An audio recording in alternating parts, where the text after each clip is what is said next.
Help me to reach 2,000 subscribers.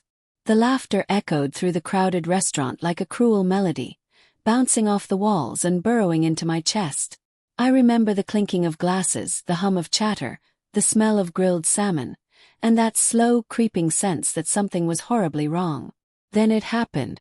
Ethan leaned forward, his hand brushing against my wife's cheek, his fingers tracing the corner of her lips with the kind of familiarity that should only belong to me. Before I could process it, he kissed her. Not a polite, playful peck. It was deep, intentional. A hush swept through the room. The laughter died, the music still played, and for a moment time froze around us. My wife Laura didn't pull away. When I stood, the sound of my chair scraping against the floor cut through the silence like a blade. "It's over," I said, my voice shaking but steady enough for everyone to hear. Her eyes widened, not with guilt, not with apology, but with disbelief. Then she laughed softly, as if I had told a joke she didn't understand. "Over? Mark, what are you even talking about?" That laugh was worse than the kiss. Ethan's face paled. The people around us shifted uncomfortably, unsure whether to look away or pretend nothing happened. But there was no pretending anymore.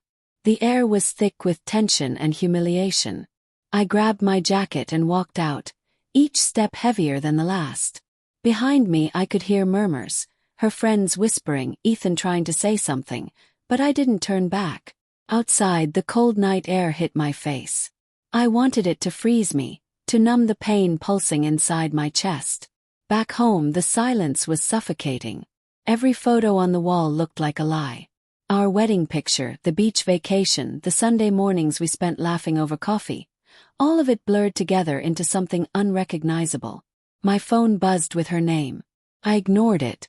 When she finally came home, her heels clicked across the wooden floor, slow and deliberate.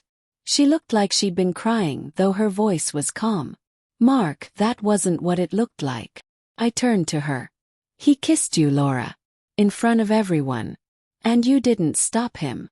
"It was a dare," she said, her lips trembling. "We were joking around and someone dared him to do it.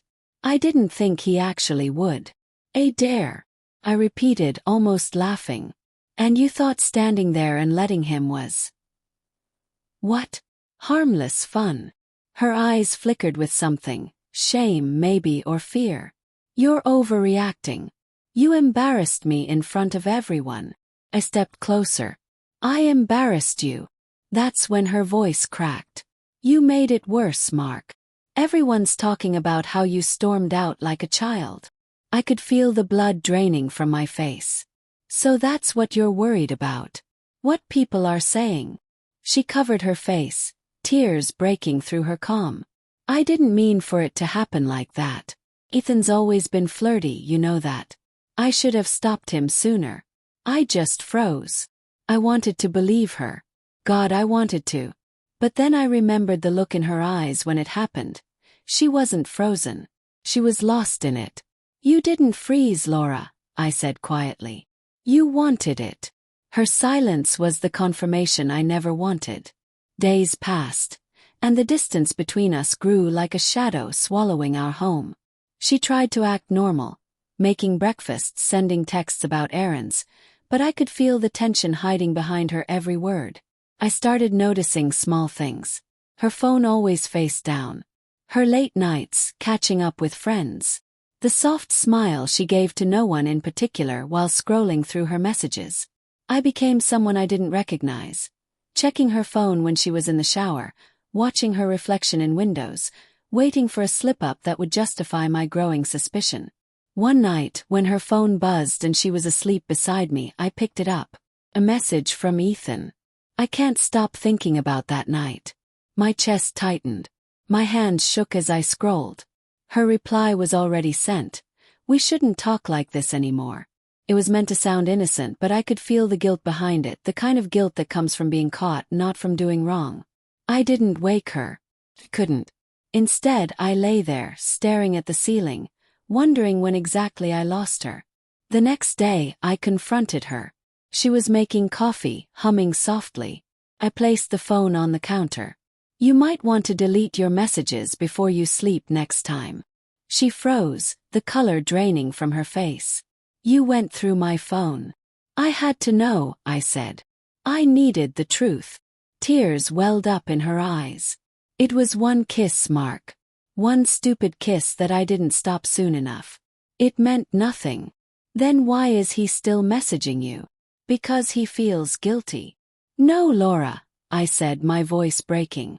Because he knows you'll answer. She broke down then, sobbing into her hands. I should have felt relief, maybe even power. Instead, I just felt empty. That night, she packed a bag. I need space, she said, her voice hoarse. I don't know what I want right now. I stared at her, waiting for her to look at me, to say she wanted us, that she'd fight for what we had, but she didn't. She walked out, closing the door softly behind her. The quiet that followed was worse than the kiss. Weeks passed. She didn't call. I didn't either. Then one evening I got a message from Ethan. I'm sorry, man. I didn't mean for things to go that far. She told me she still loves you. My heart raced. I didn't reply. The next day, Laura showed up at the house. Her eyes were red, her voice trembling. I made a mistake, she said. But not just with him.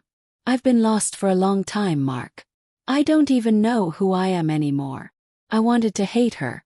I wanted to throw her out, to end it once and for all. But love doesn't die cleanly. It rots, it lingers. I can't do this again, I whispered. She nodded, tears spilling freely. I know. She left her wedding ring on the counter. The sound of it hitting the marble was softer than I expected, but it echoed through me like thunder. I didn't chase her. Not this time. As I watched her car disappear down the street, a strange calm settled over me. The kind that comes after a storm. Not peace exactly, but survival. I finally understood that the moment he kissed her wasn't when our marriage ended. It was when she laughed afterward. That laugh told me everything I refused to see. And now, as the silence fills the house again, I realize that sometimes betrayal doesn't start with a kiss. It starts with pretending that kiss meant nothing.